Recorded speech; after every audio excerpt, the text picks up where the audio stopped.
Oke, salam dan salam sejahtera. Yang penting, Anwar PM kita. Ini adalah yang kita dengar sebelum PRU ke-15 dan selepas PRU ke-15 ini. Karena rakyat negara kita sendiri inginkan Datuk Seri Anwar Ibrahim dinobatkan sebagai Perdana Menteri kita. Begitu juga negara luar. Tetapi bagaimana perkara ini boleh terjadi? Perkara itu boleh terjadi apabila kalau dalam keadaan hari ini komponen kita Pakatan Harapan tidak mencukupi, jadi akhirnya ada daripada gabungan parti lain yang sanggup untuk menubuhkan kerajaan bersama, maka kita boleh lakukan. Yang mana kita lihat hari ini kerajaan perpaduan. Tetapi kalau kita memang cukup majoriti hari itu, jadi kerajaan itu dinamakan mungkin kerajaan Pakatan Harapan. Dan kerana kita cukup majoriti. Jadi itu hakikatnya. Jadi kenapa sebelum-sebelum ini Datuk Seri Anwar Ibrahim ini tidak dapat menjadi Perdana Menteri? Karena yang pertama kita tahu apabila dulu dia bergabung dengan parti UMNO, yang mana itu adalah satu komponen parti yang besar, yang mana mereka ada di bawahnya ataupun di dalam gabungan Barisan Nasional itu. Jadi mereka mempunyai kekuatan yang jitu dan akhirnya mereka boleh melantik ataupun mereka boleh membuat struktur bahawa siapa yang akan bakal untuk menjadi pemimpin mereka ini. Dulu kita boleh tahu siapa ada Perdana Menteri akan datang, siapa yang membarisi barisan kabinet ini akan datang. Tetapi hari ini tidak. Hari ini sangat dinamik dan apa yang kita lihat dinidakkan oleh tokoh-tokoh politik yang lama yang lepas, kerana orang tahu bahawa jika orang seperti Datuk Seri Anwar Ibrahim ini menjadi Perdana Menteri, maka banyaklah masalah yang timbul kepada mereka, iaitu mereka yang suka menyeleweng duit rakyat, mereka yang salah guna kuasa, mereka yang berbagai-bagai isu yang melibatkan pentadbiran dalam kerajaan itu, ataupun kita tahu ketirisan itu akan bakal berlaku. Hari ini kita lihat apabila Datuk Seri Anwar Ibrahim dah pun menjadi Perdana Menteri, beliau adalah satu Perdana Menteri yang cukup mencabarkan keadaan itu. Kerana kita tahu Datuk Seri Anwar Ibrahim mengambil alih Perdana Menteri ini dengan keadaan hutang yang melebihi 1 trilion. Jadi apa yang saya lihat beberapa tahun yang lalu, apabila orang kata Datuk Seri Anwar Ibrahim itu PM tepi yang dikatakan oleh Walaon tu, saya membuat analisa saya bahawa satu hari Datuk Seri Anwar Ibrahim tetap juga akan jadi Perdana Menteri. Tetapi dia akan memikul satu tanggungjawab yang besar kerana kerosakan telah pun berlaku di mana-mana kementerian. Dan akhirnya beliau akan membawa tim dia. Seperti mana yang kita lihat hari ini lah. Umpamanya kita tahu orang yang mempunyai kepakaran seperti saudara Rafizi Ramli. Ini yang bakal menyelamatkan negara kita ini. Tetapi yang membuat kerosakan-kerosakan itu adalah pemimpin-pemimpin yang terdahulu, yang akhirnya kita lihat kerana kita rakyat telah pun memberi sokongan kepada mereka-mereka yang telah pun mengkhianati negara kita ini, pemimpin-pemimpin yang terdahulu ini. Jadi hari ini pelajaran yang kita dah nampak hasil daripada undi kita ini, jangan lagi kita ulang sekali lagi. Kerana inilah yang kita dah lihat hari ini. Apabila kuasa itu telah pun dapat kepada orang yang betul, maka dia boleh strukturkan semula. Dia panggil pasukan-pasukan dia yang ada integriti untuk nak mereformkan perkara yang baik. Kita lihat apa yang terjadi. Contoh, apabila Datuk Seri Anwar Ibrahim dinobatkan sebagai Perdana Menteri, terus kita lihat lonjakan bursa saham kita. Tiba-tiba telur pun pada banyak dekat pasaran. Ini yang mengherankan kita. Jadi kita tahu bahawa apabila pemimpin yang kita tidak nobatkan, seperti mana yang berlaku dengan Tan Sri Muhyiddin Yassin, yang mana dia boleh membuat perkara-perkara yang melibatkan pinjaman kepada negara dalam keadaan terdesak, kita akhirnya membelanja duit dah ke mana-mana. Dia membebankan kita rakyat di kemudiannya, iaitu apabila pelabur asing tak percaya dengan keadaan negara kita ini disebabkan oleh pemimpin utamanya dan barisan-barisan kabinetnya, maka mereka tak nak datang melabur di negara kita ini. Dan akhirnya kita juga dilibatkan dengan pemimpin-pemimpin politik kita yang rakus dengan merompak, menjarah harta negara. Dan akhirnya mereka juga melarikan wang-wang negara ini ke luar negara. Maka kita juga mengalami masalah yang apabila berlakunya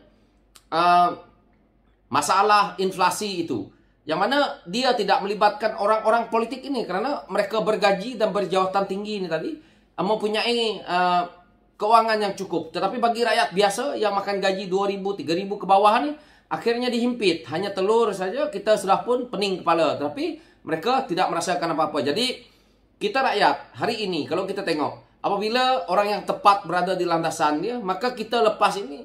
Kalau apa yang berlaku tidak baik, maka kita perlu menegur kerajaan yang ada. Ataupun selepas 5 tahun, kita boleh buangkan mereka jika mereka tidak menjalankan ataupun tidak melakukan tanggungjawab dengan baik. Jadi sebenarnya sistem yang sudah kita lihat hari ini, sudah makin kita lihat politik negara kita ini, polanya semakin baik. Yaitu kita tidak ada seperti negara lain dengan adanya pertumpahan darah.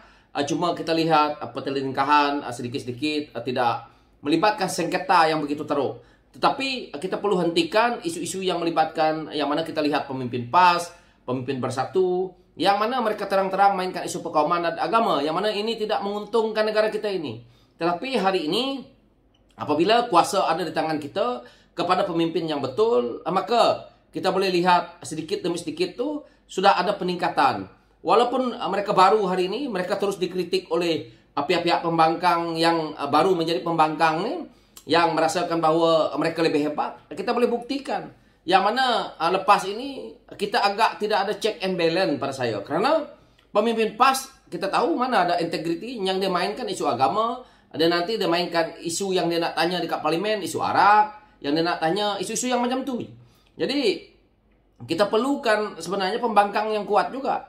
Dalam isu ini saya harap apa yang dikatakan oleh yang amat berhormat Perdana Menteri kita, jika ada menteri-menteri yang melakukan rasuah dan sebagainya, maka terus dipecat segera. Saya harap apa yang dikatakan ini dikotakan, kerana saya tahu bahawa ketegasan Presiden saya yang mana menjadi yang amat berhormat Perdana Menteri hari ini, Datuk Seri Anwar Ibrahim, dalam hal ini saya yakin. Jadi ini yang sebenarnya kalau dulu kenapa Datuk Seri Anwar Ibrahim ni cuba dihalang kalau nak jadi Perdana Menteri. Kerana apabila dia jadi Perdana Menteri itu, pengaruhnya dan juga integritinya akan dipersoalkan oleh mereka-mereka yang tidak ada integriti ini. Mereka yang nak merompak duit negara ini. Mereka yang nak menyusahkan negara dia sendiri agar rakyat dia sentiasa sengsara. Jadi ini yang mereka takutkan, sehingga mereka cuba menghalang dengan berbagai-bagai helah, dengan berbagai-bagai cara. Tetapi akhirnya Datuk Seri Anwar Ibrahim tetap juga menjadi Perdana Menteri. Kenapa hal ini berlaku? Kerana sampai waktunya tidak ada lagi tokoh lain. Kita dah macam tepu, dah buntu. Kalau tidak ada Datuk Seri Anwar Ibrahim hari ini yang jadi Perdana Menteri, siapa dia? Yang nak sibuk nak menjadi Perdana Menteri yang kita lihat adalah Tan Sri Muhyiddin Yassin. Yang mana kita dah lihat Tan Sri Muhyiddin Yassin tidak ada orang kata tidak dilihat sebagai seorang tokoh yang boleh memimpin negara ini. Dan akhirnya kita lihat cara politiknya juga adalah perkauman dan agama. Begitu juga dengan komponen dalam Perikatan Nasional itu. Jadi mereka saya rasa tidak dapat mengawal ataupun tidak dapat akan membolehkan mereka untuk mendapat banyak kursi. Apa yang kita lihat kenapa mereka boleh dapat banyak kursi itu? Kerana mereka gunakan negeri-negeri yang dimenangi oleh PAS itu untuk mereka menang. Kerana PAS di negeri itu mereka adalah kerajaan. Dan akhirnya apabila dilihat sebagai kerajaan, dan kerana kita ni sebagai rakyat yang belum lagi berpengetahuan, orang-orang kampung, mereka lihat menteri-menteri daripada PAS datang berceramah, maka mereka hormat di situ. Dan akhirnya mereka lupa bahawa kita ni nak menubuhkan kerajaan pusat. Dan akhirnya kemenangan itu. Sebab itu kalau kita lihat, kalau berlakunya orang kata apabila PRU ke-15 ini tadi, dan akhirnya PAS ataupun kerajaan yang ada hari ini di negeri-negeri PAS ini, mereka juga melakukan pilihan raya negeri serentak. Saya rasa perkara ini PAS ataupun Bersatu tidak mendapat banyak kursi. Jadi sebab itu helah mereka waktu itu, mereka nak negeri Pakatan Harapan agar mereka juga bubarkan Dewan Undangan Negeri mereka bersama, tetapi mereka tak nak bubar Dewan Undangan Negeri mereka. Ini adalah satu yang saya pikir tidak rata lah politiknya. Tetapi pada mereka rata lah kerana mereka nak menipu. Jadi nasib baik kita lihat hari ini apa yang dah berlaku ini. Dan pengajarannya di waktu akan datang kita boleh lihat, dan saya boleh percaya bahawa kekuatan untuk Perikatan Nasional ini tidak sekuat mana dah pun. Kerana sebelum ini kita tahu melibatkan isu duit dalam berkempen, dan kita juga tahu bahwa mereka adalah orang yang sebelum ini kerajaan, dan mereka juga masih dalam keadaan caretaker menteri waktu itu, dan mereka banyak menggunakan jentera-jentera kerajaan juga untuk mereka berkempen waktu itu. Jadi kita Pakatan Harapan, walaupun tidak begitu banyak kita punya kemenangan itu, tetapi ini adalah suara rakyat yang betul-betul kita ini sama-sama dari bawah, tidak ada yang menolong kita. Kalau kita lihat Perdana Menteri kita sendiri pun, saya masih ingat sewaktu kami ke Sarawak, seolah-olah seperti ditindas. Saya sedih waktu itu, karena saya yang escort, yang mana kami dibagi masa untuk ke Rumah Panjang, dan yang paling saya sedih karena lampu ataupun listrik itu dipotong. Dan akhirnya dia buat ceramah secara macam ni. Dia tak ada pakai mic, tak ada pakai apa, dan dengan keadaan panas. Di kawasan Rumah Panjang, kalau kita tahu namanya Ruai itu, kalau tak ada itu memang panas karena dia ruangan yang agak tertutup. Jadi sampai di situ buat ceramah dengan keadaan yang macam tu, dan saya sempat melihat Datuk Seri Anwar Ibrahim hanya meneguk mineral water sedikit. Lepas itu dia terus buat ucapan. Selepas itu kami juga dimaklumkan sebelum pukul 12.30 harus keluar. Tidak boleh berkempen situ 12.30 hari. Dan saya lihat kami baru sampai waktu itu berapa dalam keadaan mungkin dalam sekitar 30 menit saja. Jadi inilah penindasan yang saya lihat Datuk Seri Anwar Ibrahim alami, dan saya rasa wah, saya sebagai anggota bawahan, saya melihat bahwa kesabaran yang Datuk Seri Anwar Ibrahim itu ada sebagai seorang tokoh betul-betul saya amat hargai lah. Dan saya juga lihat bagaimana apabila beliau datang ke Sarawak waktu itu, tidak diambil tahu, tidak diambil endah pun.